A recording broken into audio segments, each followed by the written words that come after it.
Hi!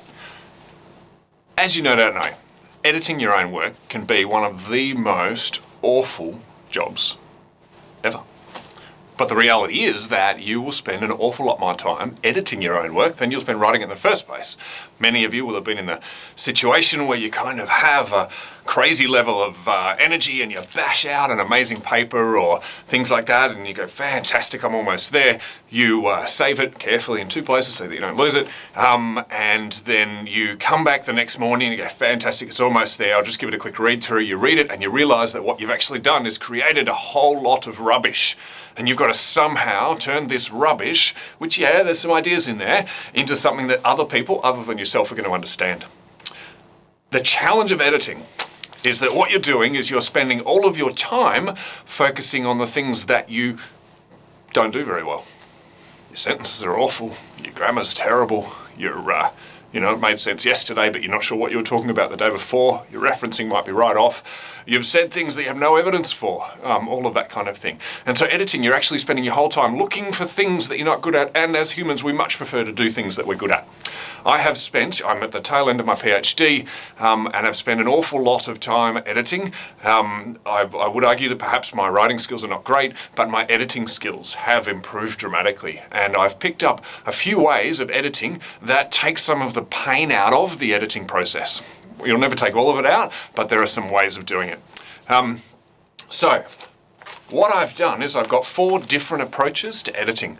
Now, I'm not suggesting that you choose one, I'm suggesting that you do them all repeatedly. That each of these methods that I'm going to show you will find different things, but by having different methods of editing your work, you are able to break up your day. So there's nothing worse than looking into an 8-hour day at the desk thinking, oh my goodness, I've got to edit all day. However, when you've got lots of different approaches to editing, all of a sudden that becomes a series of smaller tasks.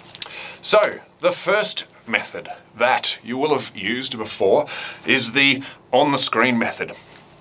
Read it on the screen.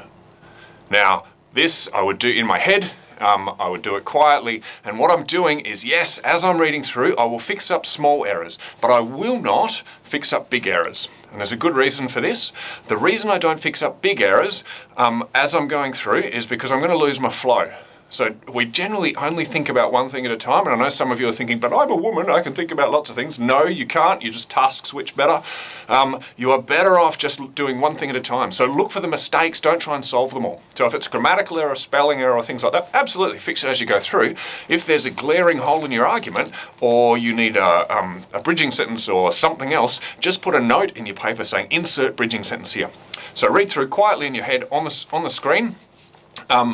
And then when you get to the end, come back and make all of those changes that you've left there. I would suggest highlighting them in a colour that you're going to notice so that you don't end up passing them across to your supervisor, so that you actually fix them. So then you're actually breaking that process up into 2 parts, and you're spending some time fixing the mistakes that you've noted earlier. It makes it easier.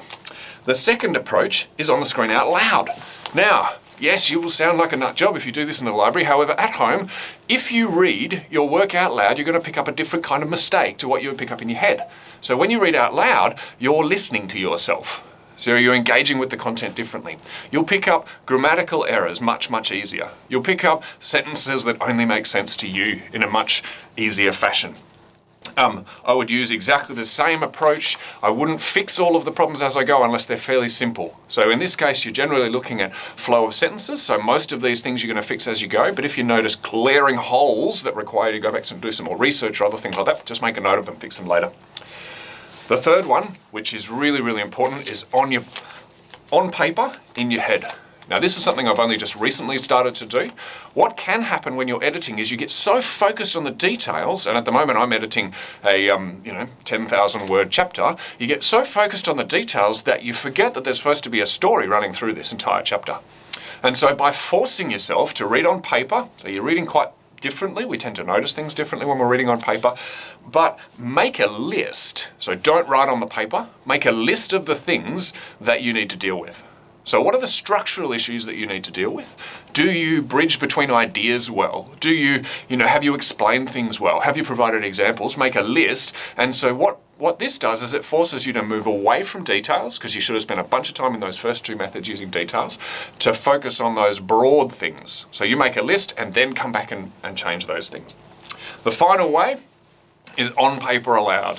Now, I would suggest that each of these approaches you will do many times. In fact, you should do the on the screen in your head many, many times before you do any of the others. Get rid of as many problems as you can before you move on. But on paper out aloud, sit in a different place. Stand, for that matter. Put yourself in a different situation, read it out aloud. Now this, you're looking for details, you're looking for flow of sentences, and scribble all over that paper. You're not necessarily trying to craft beautiful sentences by hand. You might want to write them if they're nice and simple, or you might just put in things, insert bridge between these two ideas. So you're again focusing on one particular thing, which is the flow of sentences and grammar and things like that. So what these four methods can do is they break up what will be, or otherwise be, the worst couple of months of your life.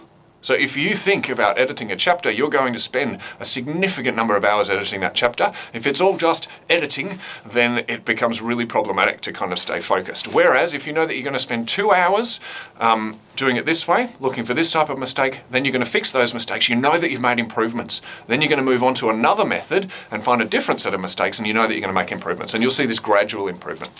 So I hope that's helpful. The most important thing is that you're methodical and focused, that you use different approaches, and that you look for specific things at each time. Don't jump around, jumping from structure to grammar to structure, because you'll miss things in between. I hope that's helpful. Good luck with your editing. It will always hurt, but this way I've found is far more rewarding than just trudging your way through. Thanks. Bye.